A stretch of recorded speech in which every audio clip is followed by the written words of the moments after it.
Bonjour tout le monde. Bonjour, maître. Aujourd'hui, nous allons voir la correction du contrôle. Très bien. Avant de voir la correction, j'aimerais vous parler un petit peu des résultats. Vous avez bien travaillé. La preuve, c'est que nous avons 5 élèves qui ont obtenu 20 sur 20, 6 qui ont obtenu 19, et 3 qui ont obtenu 18, et 3 qui ont obtenu 17. Ensuite, nous avons 16, 15, 14, etc. Et le dernier a obtenu 11. Donc, c'est la première fois que nous avons la note entre 11 et 20. Bravo. Donc, nous allons commencer. Alors, Fahori, 20. Très bien. Karima, très bien. 20. Hiba, 20. Très bien. Malek, très bien. 20. Romaïsa, 20. Très bien. Yasmine, très bien. 19,5. Hajar, très bien. 19.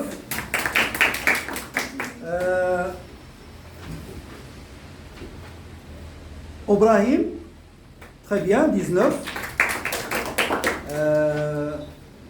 Ahmed Ryan, très bien. 19.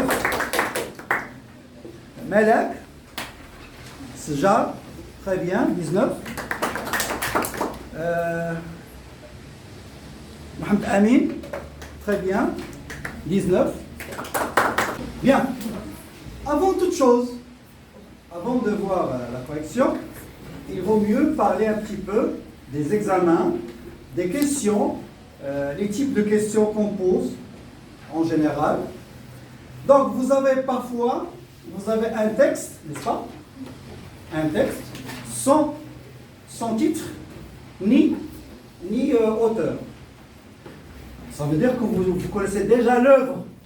Donc c'est pourquoi on vous donne un texte sans titre et sans nom d'écrivain ou d'auteur. Bien. Bien. Donc, par la suite, les questions qu'on vous donne, c'est quoi? Donner le nom de l'auteur. Quoi d'autre? Le titre de l'œuvre, type de texte, genre de texte ou genre d'œuvre, et aussi la date de parution. La date de parution, parfois la date de naissance et de la mort de l'auteur. Bien, comme le cas que nous avons ici, c'est quelle œuvre? C'est La Ficelle. Donc l'auteur, c'est qui?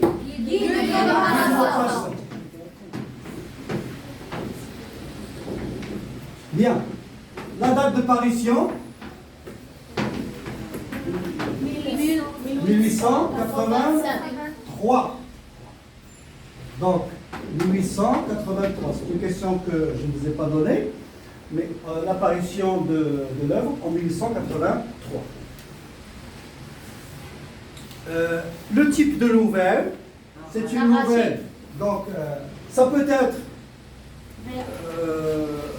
policière, nouvelle policière, réaliste, fantastique, etc. Psychologique, etc. Parfois, on vous donne le type de texte. Ou bien c'est un texte narratif, ou descriptif, argumentatif, explicatif, argumentatif, etc. C'est très bien. En général, les questions qu'on pose à propos du texte, à propos du contenu du texte ou bien de l'œuvre, on cherche quoi? Le lieu. Donc en général, on pose des questions à propos du lieu. Quoi d'autre? Le temps. Quand se passe l'histoire. Ensuite, les personnages. Très bien.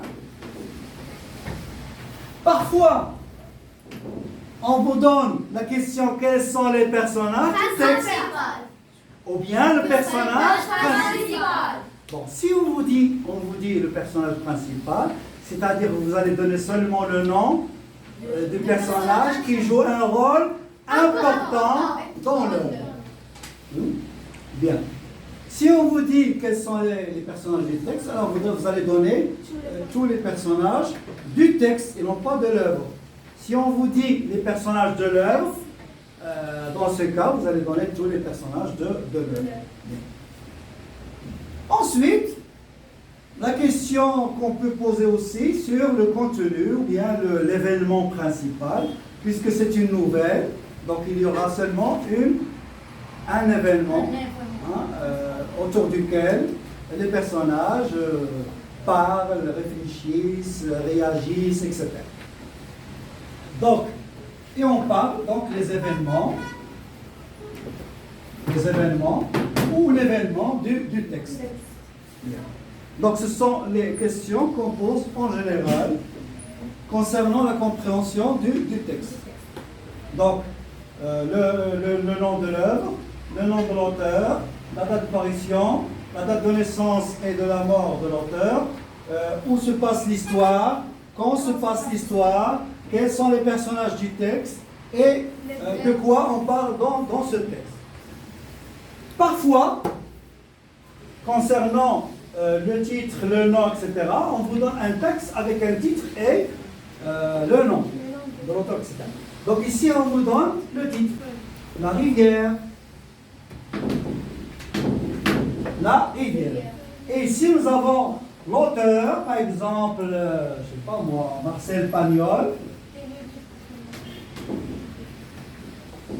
Et virgule, on peut dire chanson ou bien chanson d'automne, par exemple, même si c'est un poème.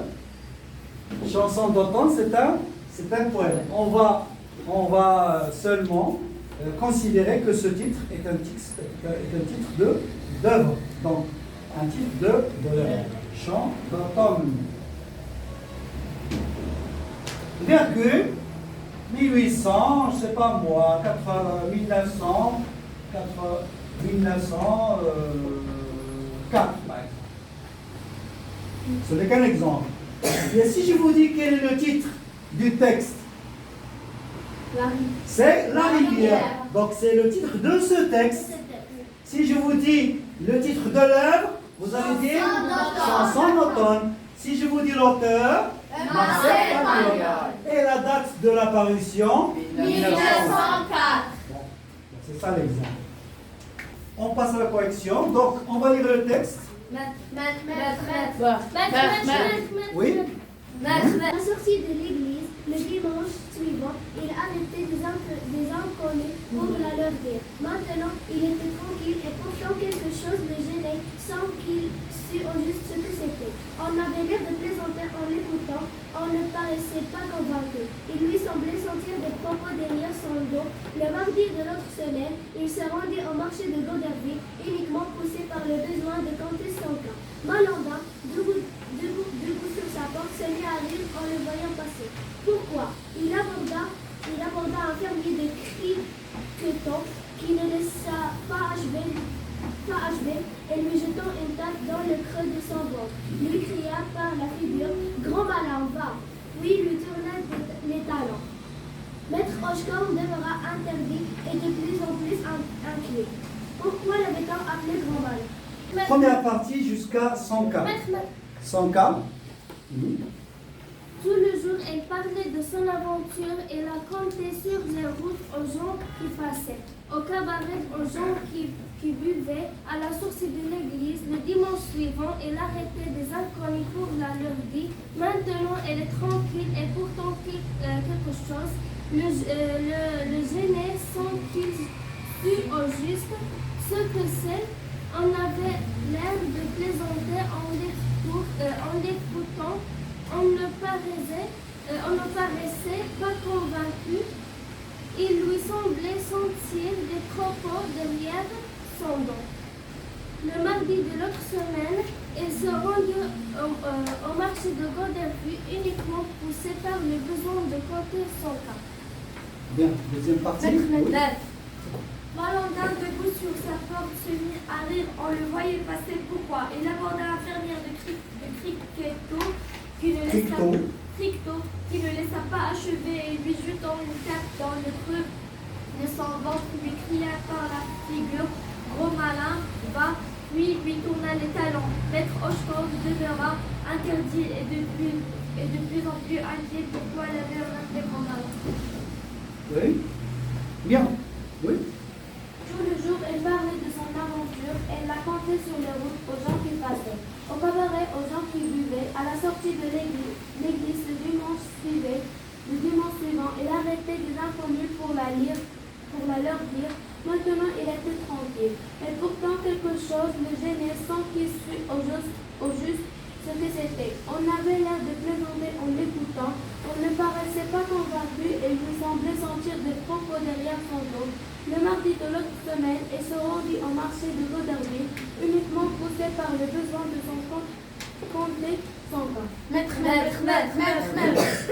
Malandin debout sur sa porte, se mit à rire en le voyant passer. Pourquoi? Il aborda un fermier de Cricto qui ne le laissait pas achever et lui jetant une tape dans le creux de son ventre, lui cria par la figure: Grand malin, va, puis lui tourna les talons. Maître Hochkorn demeura interdit et de plus en plus inquiet. Pourquoi l'avait-on appelé grand malin?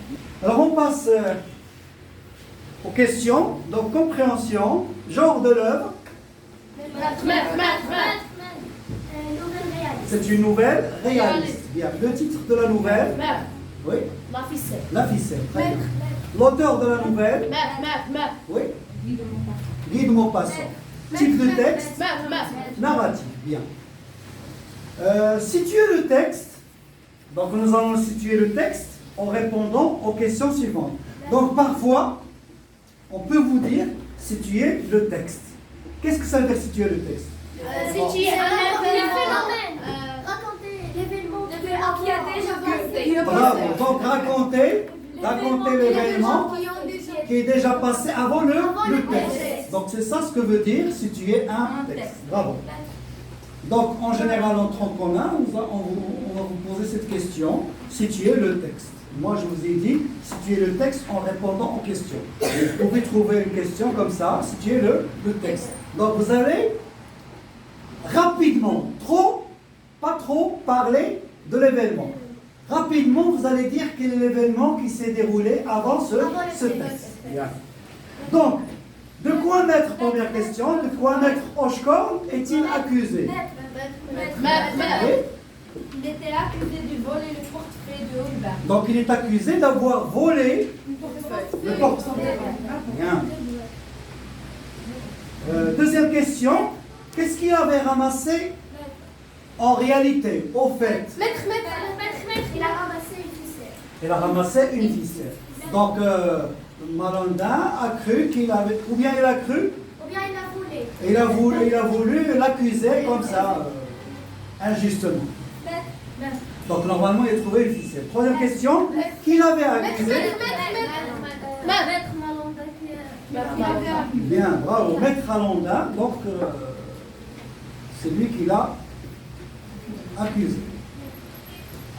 Bien, deuxième ou troisième question, vous allez répondre par vrai ou faux. Hochkorn se rend à Goderville pour essayer de prouver son innocence. Vrai.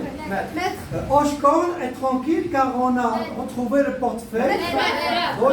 Oui. Oui. Vrai. Hochkorn va à Goderville pour revoir Malandin. Faux. Hochkorn a réussi à convaincre les incrédules. Faux. Donc, il n'a pas réussi à convaincre les incrédules. Pourquoi? Parce que à chaque fois qu'il racontait son histoire, il se moquait. Très bien. On passe à langue et communication. Première question, je souligne la position. Nous avons la phrase, le vieil homme, fou de rage, descendit du bateau. Le vieil homme fou de rage descendit du bateau. La position c'est fou de rage. La position c'est fou de rage. Donc apposé à quel mot? Le vieil homme. Le vieil homme. Très bien. homme ou bien le vieil homme. C'est moi lire. Seul et triste, le poète pleure. La position, c'est seul et triste. Seul ou triste. Donc, cette expression, elle est apposée à quoi? Alors, Le poète, c'est très bien. Non, le poète seulement. C'est le sujet du verbe pleurer. Pour conjuguer les verbes correctement, les verbes suivants. Il, le verbe frapper au passé simple. Il Ils frappèrent. Très bien. Ils frappèrent avec accent NP. Nous, le verbe finir à l'imparfait. nous finissons. Nous finissions. Très bien. Ensuite, il, le verbe parler au conditionnel. Au conditionnel passé. Il aurait parlé. Très bien. Il aurait été parlé. Troisième question. Je supprime l'intrus des listes suivantes. Attendez, nous avons donc, et, mais, car, si, ou. Bien sûr, que représente la plupart de ces mots. Donc ce sont des conjonctions de coordination. Mais au milieu ou parmi ces mots, ces conjonctions, il y a un intrus. Si. Bon. Si c'est un subordonnant de condition. Hein, c'est un subordonnant de condition. Bien. On peut le trouver aussi au début d'une phrase comme réponse. Si vous lui dites vous avez bien travaillé, vous dites si. Ou bien c'est lui qui a commis le crime. Si. Donc ça veut dire bien sûr ou bien évidemment. Et aussi c'est un adverbe interrogatif. Où peut-on trouver cet adverbe interrogatif? Puisqu'on a dit interrogatif. Dans la phrase. Ah, dans quelle expression, dans quelle phrase complexe? Le discours rapporté à la forme interrogative. As-tu fait tes exercices? Et lui demande s'il a fait ses exercices. Donc vous voyez que nous avons trois sortes de si. Si, adverbe interrogatif dans le discours indirect, et si, dans la condition, si tu travailles bien, tu réussiras, ou si tu avais bien travaillé, tu aurais réussi. Si plus imparfait, plus conditionnel présent, bien si plus que parfait, plus conditionnel passé. Et nous avons aussi si pour confirmer les informations, les réponses, etc. Deuxième liste, nous avons poème, strophe, paragraphe, rime, syllabe. Quel est l'intrus ici? Paragraphe, c'est très bien. Parce que ce sont des mots qui concernent quoi là? La poésie. Nous avons déjà parlé du poème. Et strophe, qui est une partie. Strophe, c'est une partie du poème. Nous avons dit aussi rime, c'est le phonème prononcé ou parlé, etc. Et nous avons aussi syllabe, c'est la division d'un poème. Et parce que paragraphe, il fait partie d'un texte et non pas d'un poème. Nous avons déjà parlé de ça, nous avons dit, qu'est-ce qui me rappelle ça? Texte, paragraphe, phrase. Donc texte, paragraphe, phrase. Ou bien prose, texte, paragraphe et phrase. Nous avons poésie, poème, strophe, vers. Nous avons théâtral, théâtre, pièce, acte, scène, réplique. Réplique, vous avez oublié. Donc réplique. Pièce théâtrale, acte, scène, réplique.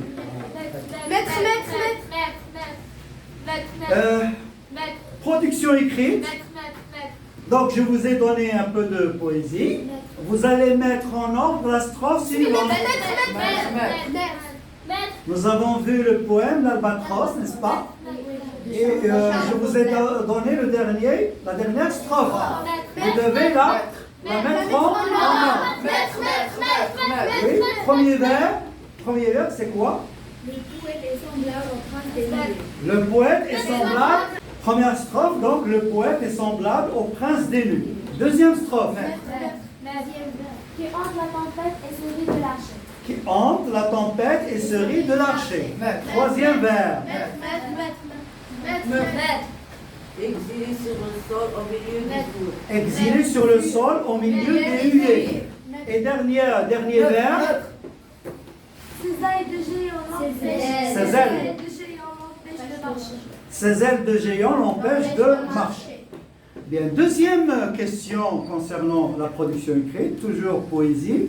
Je vous ai donné une strophe, L'homme et la mer de Charles Baudelaire, et je vous ai donné des mots à placer dans la strophe. Nous avons mer, nez, libre, tu, miroir, contemple. Alors, premier vers, qu'est-ce qu'on va dire? Homme libre, toujours tu chériras la mer. Bien. Homme libre, toujours tu chériras la mer. Deuxième vers.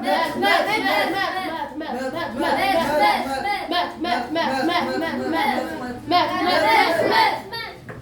mer est en miroir, tu contemples ton âme. La mer est en miroir, tu contemples ton âme. Tu contemples ton âme. Dans le déroulement infini de sa lame. Dans le déroulement infini de sa lame. Dernière strophe. Pas la peine de crier. Dernière strophe. Le et.